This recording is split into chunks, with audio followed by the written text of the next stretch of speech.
It's Christmas in the late 90s, and you see this under the Christmas tree. It was probably a game for the Nintendo 64. I've done this for NES, Super Nintendo, Sega Genesis, and even Game Boy and Game Boy Color, but if you're collecting for the Nintendo 64, not that you're collecting for it, if you were all about the Nintendo 64 in that late 90s era, these are the games that you could have received for Christmas. And at the end of this video, I'll open this up to see what I got for Christmas. And if you need this hat for yourself, these air fresheners that I make, like this one that smells like a 1980s arcade, this one that smells like a high school cafeteria, well, it's like freshly chopped fruit and bread and like aftershave.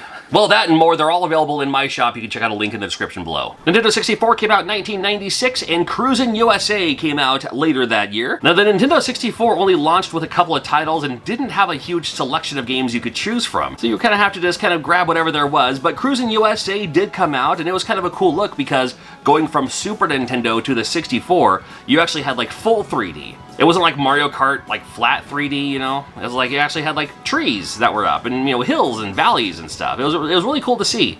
And Cruisin' USA was a cool look at that. I'm not the biggest racing fan in the world, but playing this in the arcade was pretty cool. Playing this on the 64, yeah, worked out all right. The game you really wanted, though, was Star Wars Shadows of the Empire. Had a little bit of everything. It wasn't just like, you know, one type of game. It had the flying, it had the action part where you're like shooting stormtroopers and all that. It kicks off, in my opinion, kind of the best part of Star Wars, which is the Battle of Hoth, where you have to, like, you know, not just shoot out the satellites. That's gonna just kind of teach you how to fly around and shoot things. And the ATSTs, yeah, they always look kind of cool. But the best part was definitely hooking the AT-ATs and, you know, trying to make them, like, tip over and fall down and stuff. And it goes to a cinematic view when it does that, which is a little confusing at first. But at the time, this was the coolest looking Star Wars game we've ever had. It was the closest to like the best Star Wars experience of the time. And still fun today too. 1997 rolls around and Diddy Kong Racing. Now we had our Mario Kart fix, and Mario Kart was just Mario Kart. What made Diddy Kong Racing, I think, even better was the fact that it had a hover mode, it had planes you could use, very a Mario Kart-ish still, but it just had that little bit of extra element to give it that little extra boost of like, oh, its own game, its own personality.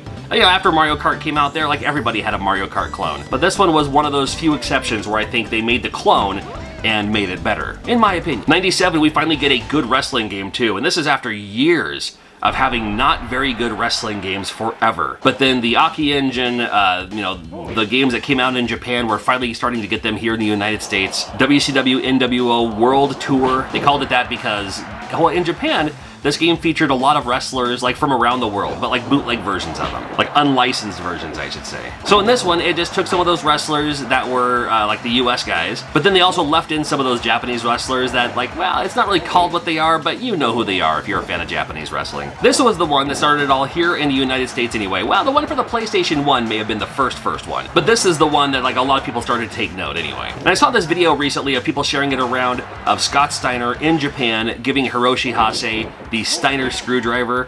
Well, yeah, he used to do that in Japan, and that is his finisher in this game too. So if you want to relive that magic, I'll do it to Rey Mysterio here. There you go. 1998 was a game that kind of paved the way for so many gamers. Zelda Ocarina of Time. This is many people's favorite Legend of Zelda game of all time. I totally get it. I totally get it. I like it. I like it quite a bit. I came from a time when Legend of Zelda was the only Legend of Zelda. And then we get to this point, it's like, oh, it's Zelda in 3D. And you know what? I thought, you know, you have your own opinions on it. Some people do. Some people have very strong opinions on it. I thought they did great. I thought they had a great time. I loved playing this game from start to finish. Don't need to show you much more past the intro because I'm sure you've seen it before. But yeah, Zelda Ocarina of Time. Hopefully you got this for Christmas in 1998. It's also around that time when South Park was like the biggest thing on television. It was so ahead of its time with its rude humor and crude comedy and all that. And then South Park comes out for the 64. It's like, oh, I get to actually be in South Park. I actually get to, like, you know, first person shooter in a way, you know, in quotes, but South Park with South Park characters and South Park quotes, and you know, this is like early South Park too. Okay, so the game, in my opinion, wasn't great. It really wasn't a great game, but it was South Park, and you could play it multiplayer, so it's like, you know, it wasn't the worst thing ever, but it's certainly something that you wanted to play for yourself, or see for yourself anyway. Now, because years are confusing, in 1999, we had WrestleMania 2000. Well, that makes sense. But does it? No. Anyway, well, the game came out first to get you ready for WrestleMania 2000. How about that? And again, going back to that WCW game we saw earlier, this is using that Aki engine. It was WCW, and then they also had WCW NWO Revenge along the way. Great game. And then along the way, they changed licenses from WCW to WWF, which was a super smart move because the previous WWF games basically sucked. And everyone has their preference, don't pretend that you don't. I liked WCW for the cruiserweights, but I was more of a WWF fan at the time because I'm not from the South. And this was like the greatest WWF experience ever. You could just pick it up and play as anyone. And I loved the Royal Rumble because when it zooms in on the person running down the ring, it just looked silly. We would just giggle every single time. 1999, we have a 3D Castlevania in the name of Castlevania, well, whatever it's called. Castlevania 64. A little rough to go back to play it for the first time, but I'm here to tell you, it's not a bad Castlevania game. It's not nearly as bad of a Castlevania game as a lot of people make it out to be. Could it have been anything else? Could it have been a Van Helsing game or something like that? Well, absolutely. Well, sure. But no, they put Castlevania's name on it, and it is from Konami. So they're like, you know what? Let's give this 3D Castlevania thing another try. I shouldn't say another try, but you know, at this point, they already had Castlevania for the PlayStation 1, Symphony of the Night. So Nintendo 64, it's all about the 3D stuff. Hey, let's see if 3D Castlevania can work. Now, the 2D Castlevania games are pretty much all amazing. The ones for the Game Boy Advance, the ones for the DS, of course, the PlayStation 1, the originals, fantastic. Let's see if we can do 3D Castlevania. I don't like it as much as the 2D Castlevania, but I'm here to tell you again, it's not terrible. And you loved Castlevania, so maybe you got it for your Christmas in 1999. So in the same year that we had WrestleMania 2000, the pay-per-view, we now have No Mercy. No Mercy coming out in 2000, my goodness. And it took everything that was awesome about WrestleMania 2000, made it even better. This game will kind of like the pinnacle. Most people still say that this is the best WWE game of all time. They made it a little bit more serious too, I remember. Like, you know, like The Rock doesn't just have his people's eyebrow all the time. He actually looks like what he might have looked like just in the ring.